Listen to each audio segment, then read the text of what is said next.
بسم اللہ الرحمن الرحیم۔ السلام علیکم۔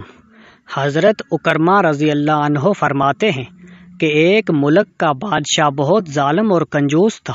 اس نے اپنے ملک میں یہ اعلان کر دیا کہ کوئی بھی کسی فقیر یا مسکین پر کوئی چیز نہ صدقہ کرے، کوئی کسی غریب کی مدد نہ کرے۔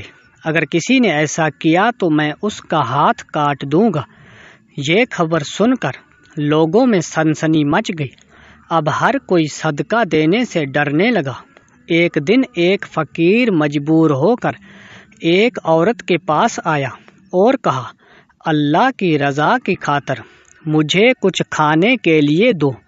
تو وہ عورت بولی کہ ہمارے ملک کے بادشاہ نے اعلان کیا ہے کہ جو کسی کو صدقہ دے گا اس کا ہاتھ کاٹ دیا جائے گا۔ فقیر نے کہا، تم مجھے اللہ عز و جل کی رضا کی خاطر کوئی کھانے کی چیز دے دو۔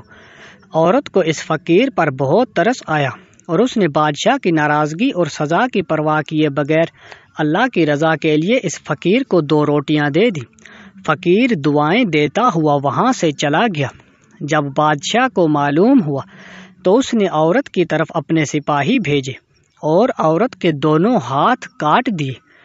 کچھ عرصہ بعد بادشاہ نے اپنی ماں سے کہا، مجھے کسی ایسی عورت کے بارے میں بتاؤ جو سب سے زیادہ حسین و جمیل ہو تاکہ میں اس سے شادی کروں۔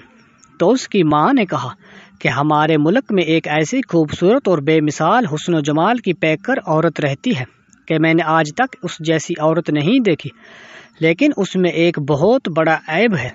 بادشاہ نے پوچھا، اس میں کیا عیب ہے؟ ماں نے کہا کہ اس کے دونوں ہاتھ کٹے ہوئے ہیں۔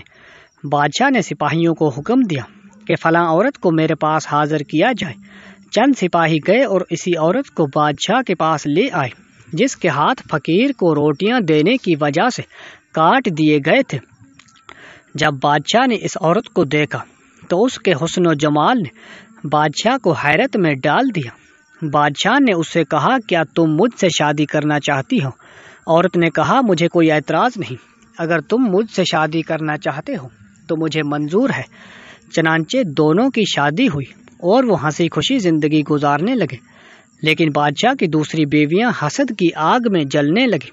ان کے دل میں یہ بات بیٹھ گئی کہ بادشاہ اب ہمیں اتنی وقت نہیں دیتا جتنی اس غریب نادار نئی دلہن کو دیتا ہے۔ چنانچہ وہ ہر وقت اس فکر میں رہتی کہ کسی طرح اس نئی نویلی دلہن کو بادشاہ کی نظروں سے گرا دیا جائے، لیکن وہ اپنے اس مذموم ارادے میں کامیاب نہ ہو سکی۔ پھر اچانک بادشاہ کسی محاذ پر روانہ ہو گیا اور وہاں اسے کافی دن دشمنوں سے لڑنا پڑا۔ بادشاہ کی بیویوں کو یہ بہت اچھا موقع مل گیا۔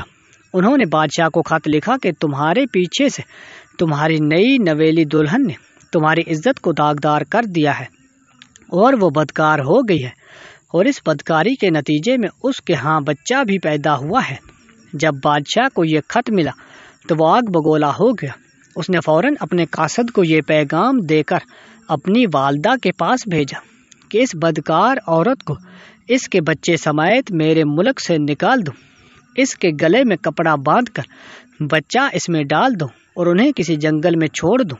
اس کی ماں نے ایسا ہی کیا اور اس کے گلے میں کپڑا ڈال کر بچہ اس میں ڈال دیا۔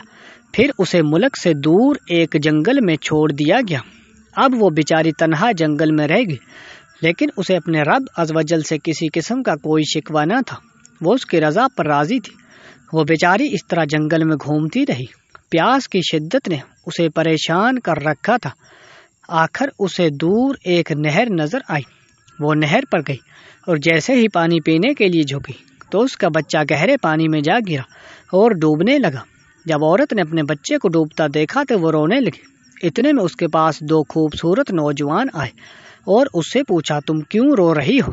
اس نے کہا، میں پانی پینے کے لیے جھکی تو میرا بیٹا اس نہر میں گر کر ڈوب گیا، میں اس کے غم میں ہی رو رہی ہوں۔ ان خوبصورت نوجوانوں نے پوچھا، کیا تو چاہتی ہے کہ ہم تیرے بچے کو نکال لائیں؟ عورت نے بے تاب ہو کر کہا، ہاں میں چاہتی ہوں کہ اللہ عز و جل مجھے میرا بچہ واپس لوٹا دے۔ ان نوجوانوں نے دعا کی اور اس کا بچہ نکال کر اسے دے دیا۔ پھر انہوں نے پوچھا، اے رحم دل عورت، کیا تو چاہتی ہے کہ تیرے ہاتھ تجھے واپس کر دیے جائیں اور تو ٹھیک ہو جائے؟ اس نے کہا ہاں میں چاہتی ہوں۔ چنانچہ ان دونوں نوجوانوں نے دعا کی اور اس کے دونوں ہاتھ بالکل ٹھیک ہو گئے۔